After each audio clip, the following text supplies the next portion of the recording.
বিশাল বড় লন আছে। তো এখানে আপনাদের যদি কিছু প্যান্ডেল করেও হচ্ছে গিয়ে কোনো প্রোগ্রাম করতে চান সেটাও পসিবল। প্লাস ওইদিকে যদি আমি বলি, ওইদিকে কিন্তু কনফারেন্স হল আছে আর কি। তো সেখানে আপনাদের যেগুলো হচ্ছে কি কর্পোরেট প্রোগ্রাম থাকে সেগুলো এখানে করতে পারে। এটাই যখন শীতকাল হবে না, এখানে দেখবেন হচ্ছে গিয়ে বনফায়ার জ্বলবে, মানে ট্রাইবাল ডান্স হবে, আপনার হচ্ছে গিয়ে চিকেন বারবিকিউ হবে, চারপাশে লোকজন বসে থাকবে। অনেক ভিডিও আমার আপলোড করা আছে। নমস্কার বাঙালি, একটি নতুন ভিডিওতে আপনাদের স্বাগতম। আমি আছি লাটাগুড়ি একটি রিসর্টে। পেছনে কটেজ দেখতে পাচ্ছেন, 1 2 3 4। তো 4টে কটেজ যেটা আছে একদম জঙ্গলের সামনে আর কি। ওখান থেকে স্টার্ট হয়ে গেল জঙ্গল, গরুমারা ন্যাশনাল পার্কের যে জঙ্গলটা ওভারঅল যদি আপনি গুগল ম্যাপসে দেখেন, এইখান থেকে কিন্তু জঙ্গলটা স্টার্ট হয়ে গেল। এখানে বিভিন্ন দেখুন, কোথাও রিজার্ভ ফরেস্ট, কোথাও কোর এরিয়া, এগুলো ফরেস্ট ডিপার্টমেন্ট মানে ডিভাইড করে দেয় আর কি। কিন্তু ওভারঅল যদি জঙ্গল বলি, জঙ্গল কিন্তু একটাই। আর এখান থেকে আপনি দেখুন রুমের মধ্যে দুটো ব্যালকনি আছে। একটা এই সাইডে একটা ব্যালকনি আছে, একটা পেছনের দিকে ব্যালকনি আছে। এই সাইডে যে ব্যালকনিটা আছে এইখান থেকে কিন্তু আপনারা লন ভিউ পেয়ে যাবেন, কিন্তু ব্যাক সাইডে যে ব্যালকনিটা আছে আপনারা একদম জঙ্গল ভিউ পেয়ে যাবেন। আর আপনাদের যদি লাক ভালো থাকে তাহলে কিন্তু এখান থেকে আপনারা হচ্ছে গিয়ে বন্য জীবজন্তুও দেখতে পারেন। আমার অনেক গেস্ট আছে যারা এসেছিলেন, যাদের আমি মানে যারা রিসর্টের ওই ফ্রন্ট গেট অথবা রুম থেকে হচ্ছে গিয়ে জঙ্গলি হাতি বা জঙ্গলি বাইসন দেখেছে, এরকম এক্সপিরিয়েন্স কিন্তু আছে। সব থেকে ভালো যদি অ্যানিমেল স্পট কোন টাইমে হয়, ডেফিনেটলি যেটা হচ্ছে গিয়ে অ্যানিমেল স্পট করে যেটা সিজন শীতকালে কেন দেখা যায় বেশি, সেই কারণটা হচ্ছে, তার মধ্যে একটা কারণ আমি বলি যে তখন হচ্ছে কি গাছপাতা অনেকটা শুকিয়ে যায়, তো মোটামুটি দেখা যায়, বা যেখানে গ্রাসল্যান্ড আছে গ্রাসল্যান্ডগুলো শুকিয়ে যায়, আর জীবজন্তু একটু বাইরের দিকে বেরিয়ে আছে, তো ইজিলি হচ্ছে কি সেই সময় স্পট করা যায়। আর নর্মাল টাইমেও কিন্তু লাক যদি ভালো থাকে তাহলে আপনারা স্পট করতে পারবেন। ইভেন মনসুনে জঙ্গল বন্ধ থাকে, কিন্তু জীবজন্তু যখন একটু বাইরের দিকে বেরিয়ে আসে তখন কিন্তু স্পট করা যায়। ইভেন আমি নিজে কিছুদিন আগে একটা মানে আমি রাস্তা দিয়ে ব্যাক করছিলাম আর কি, তো নিজে হচ্ছে কি আমি জঙ্গলি শুয়োর দেখেছি। জঙ্গলের মধ্যে ঢুকতে পারবো না, কিন্তু জঙ্গলের পাশের রাস্তা সেখানে আমি দেখতে পেয়েছি। আর এই রিসর্টে দাঁড়িয়েছি যেটা বলছি, দেখতেই পাচ্ছি মানে এখানে রুম মানে ওই সাইডের কিন্তু যে হচ্ছে গিয়ে ব্যালকনিটা দেওয়া আছে ওটা কিন্তু আপনাদের একদম জঙ্গল ভিউ আর কি। ওখানে চেয়ার নিয়ে বসবেন, জঙ্গলি জানোয়ার মানে লাক ভালো থাকলে দেখতে পাবেন। এরকম যদি কোনো রিসর্টে আপনারা যদি করতে চান লাটাগুড়িতে, আমাদের সাথে যোগাযোগ করতে পারেন, আমরা আপনাদের ট্যুর প্ল্যান করে দিতে পারি। শুধু যে লাটাগুড়ি তেমন না, লাটাগুড়িতে থাকলে যেটা হচ্ছে যে আপনারা গরুমারা ন্যাশনাল পার্ক এই সাইডটা কভার করতে পারছেন। 7 পয়েন্ট মানে মূর্তি নদী, ঝালংবিন্দু, সামসিং, সুন্তলাখোলা, রকি আইল্যান্ড এটাও কভার হয়ে যাচ্ছে। তার পাশাপাশি লাভার হিসেবে ঘুরে আসতে পারেন। এইবার হয়ে গেল জলদাপাড়া, আমরা কিন্তু জলদাপাড়ারও বুকিং নিই। প্লাস হচ্ছে গিয়ে বক্সা জয়ন্তী, সেখানে জয়ন্তীতেও কিন্তু আমরা হোমস্টে প্রোভাইড করে থাকি। তো প্লাস লাস্টের দিন যেটা থাকে সেদিনকে আমরা কোচবিহার, রাজবাড়ি, মদনমোহন মন্দির এগুলো ঘুরিয়ে আপনাদের ড্রপ করে দিই, সেখান থেকে আপনাদের ট্রেন থাকে।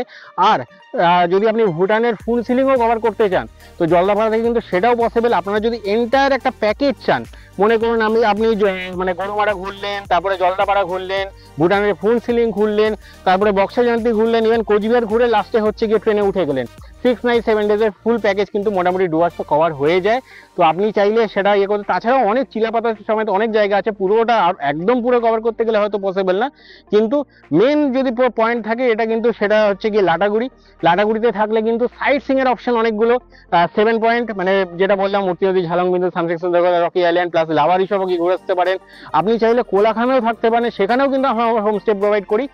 আর বেস মানে মেন যে বেস আপনার থাকবে ফার্স্ট যেটা পয়েন্ট, সেটা কিন্তু হচ্ছে কি লাটাগুড়ি, কেননা এখানে কানেক্টিভিটি অনেক বেশি। আপনার শিলিগুড়ি হচ্ছে গিয়ে ট্রেনের টিকিট পেলেন না, ট্রেন টিকিট পেলে তো হয়েই গেল, আশেপাশে অনেক স্টেশন আছে, এনজিবি আছে, ট্রেন টিকিট পেলেন না, সেই ক্ষেত্রে হচ্ছে বাসের যে হচ্ছে গিয়ে অ্যাভেলেবিলিটি সেটা হচ্ছে গিয়ে ভলভো বাস, সেইটা কিন্তু আপনারা পেয়ে যাবেন ইয়ের থেকে। সেটা আপনি শিলিগুড়ি থেকে এখানে ইজিলি আসতে পারবেন। আপনি কলকাতা থেকে বাস ধরলেন, শিলিগুড়িতে নামলেন, এখানে চলে এলেন।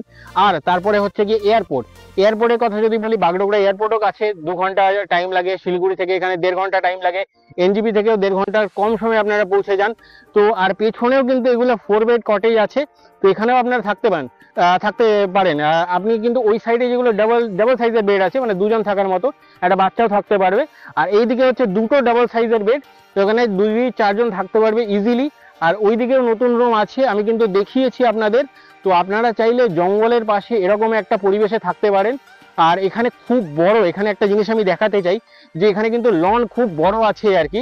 তো মানে এরকম হিউজ সাইজের লন, অনেকে আজকের দিনে কিন্তু যেটা ডেস্টিনেশন ওয়েডিং এটা কিন্তু খুব ভালোভাবে চলছে। আর এখানে অনেকগুলো হচ্ছে গিয়ে ডেস্টিনেশন ওয়েডিং আপনারা মানে যদি চান আর কি, তাহলে কিন্তু ডেস্টিনেশন ওয়েডিংও পসিবল। দেখুন বিশাল বড় লন আছে, তো এখানে আপনাদের যদি কিছু প্যান্ডেল করেও হচ্ছে গিয়ে কোনো প্রোগ্রাম করতে চান সেটাও পসিবল। প্লাস ওইদিকে যদি আমি বলি, ওইদিকে কিন্তু কনফারেন্স হল আছে আর কি, তো সেখানে আপনাদের যেগুলো হচ্ছে কি কর্পোরেট প্রোগ্রাম থাকে সেগুলো এখানে করতে পারেন। মানে জঙ্গলও আছে, সমস্ত কিছু আছে। হ্যাঁ, জঙ্গলের মাঝখানে কিছু না, জঙ্গলের মাঝখানে যদি বলি মেনলি কিন্তু ফরেস্ট ডিপার্টমেন্টের পারমিশন থাকে, কিন্তু জঙ্গলের পাশে আর কি সেখানে কিন্তু থেকে আপনারা যদি বর্ষাকালও হয় সেখানে থেকে কিন্তু আপনারা উপভোগ করতে পারবেন। আর গোটা বছর তো আছেই, পিক সিজনে রুম পাওয়া একটু ডিফিকাল্ট হয়ে যায়। আর যদি আমি কর্পোরেট বুকিং বলি, বিয়ের বুকিং যদি বলি, 1 বছর আগে থেকেও বিয়ের বুকিং হয়ে থাকে আর কি, গোটা রিসর্ট বুক করে নিল। তো সেরকম সিচুয়েশন থাকে। কর্পোরেট বুকিংও যদি আপনারা করতে চান একটু আগে চেষ্টা করবেন।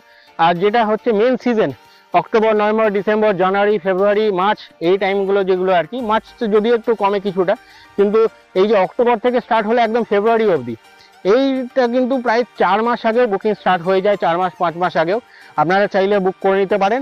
আর যেটা হচ্ছে গিয়ে সাফারির টিকিট, যে অফলাইনের টিকিটটা অফলাইনে আছে জঙ্গল সাফারি, কিন্তু যেগুলো ওয়াচ টাওয়ার সেগুলো কিন্তু আপনাদের বলতে গেলে প্রায় 3 মাস আগে ওপেন হয়ে যায়। তো চেষ্টা করবেন আগে রিসর্ট বুক করে নেওয়া, তার আগে হচ্ছে আসার টিকিট, ট্রেনের সব বেস্ট হচ্ছে ট্রেন টিকিট বুক করে নেওয়া। 4 মাস আগে ট্রেনের টিকিট বুক করে নিতে পারবেন, 3 মাস আগে সাফারির টিকিট বুক করে নিতে পারবেন, রিসর্ট বুক করে নিতে পারবেন। তো সমস্ত কিছু আপনারা লাটাগুড়িতে থেকে, মেন যে ঘোরাটা হবে সাইট সিংটা, মানে জঙ্গল সাফারি ছাড়াও আমি সাইট সিং এর কথা বলছি, সেটা কিন্তু লাটাগুড়িতে থেকে হচ্ছে গিয়ে পসিবল। আর আপনাদের যদি শর্ট ট্রিপ থাকে, মনে করুন 2 নাইটসের, তাহলে আপনারা লাটাগুড়ি থাকতে পারেন। মনে করুন যদি হচ্ছে গিয়ে জঙ্গল সাফারি যখন ওপেন 15ই সেপ্টেম্বর অব্দি জঙ্গল বন্ধ, 16ই সেপ্টেম্বর থেকে জঙ্গল খুলবে, তো আপনারা সেই সময় করতে পারেন। প্রথম দিন এলেন বিকেলবেলা জঙ্গল সাফারি, সেকেন্ড দিন যেটা আছে, সেকেন্ড দিন আপনারা হয় 7 পয়েন্ট চলে গেলেন, অথবা লাভার সব চলে গেলেন। 3 নম্বর দিন আপনারা সকালবেলা ব্রেকফাস্ট করে আপনারা আবার স্টেশনে ড্রপ নিয়ে নিলেন। অনেকে চেষ্টা করে যে বন্দে ভারত হচ্ছে গিয়ে করার, এবার হচ্ছে গিয়ে বন্দে ভারতে যারা যাবেন আর কি, তারা মানে 3rd দিন ব্রেকফাস্ট করে বেরিয়ে গেলেন। আর হ্যাঁ, এখানে কিন্তু বনফায়ার হয়, বনফায়ারের সঙ্গে সঙ্গে আপনারা হচ্ছে গিয়ে চিকেন বারবিকিউ যেটা আর কি, সেটাও আপনারা অ্যাভেল করতে পারবেন। তো সমস্ত সুবিধা থাকছে। গরমকাল দেখুন ঘামছি, এখন ভালো লাগবে না, কিন্তু এটাই যখন শীতকাল হবে না, এখানে দেখবেন হচ্ছে গিয়ে বনফায়ার জ্বলবে, মানে ট্রাইবাল ডান্স হবে, আপনার হচ্ছে গিয়ে চিকেন বারবিকিউ হবে, চারপাশে লোকজন বসে থাকবে। অনেক ভিডিও আমার আপলোড করা আছে, কিন্তু এইগুলো পসিবল, আপনারা চাইলে এইভাবে ঘুরতে পারেন। আপনারা যদি ডুয়ার্স ট্যুর করতে চান, একটা প্রপার ডুয়ার্স ট্যুর, তাহলে আমাদের সাথে যোগাযোগ করতে পারেন। স্ক্রিনে আমাদের নাম্বার দেখতে পাচ্ছেন, আমরা সাহায্য করতে পারি আপনাদের যদি ট্যুর, মানে এরকম না যে আমাদের থেকেই ট্যুর বুক করতে হবে, যদি কোনো ইনফরমেশনও থাকে আমরা আপনাদের সেই ইনফরমেশন দিয়েও সাহায্য করতে পারি। নির্দ্বিধায় ফোন করুন, কোনো অসুবিধা নেই। দেখা হচ্ছে পরের ভিডিওতে। নমস্কার বাঙালি।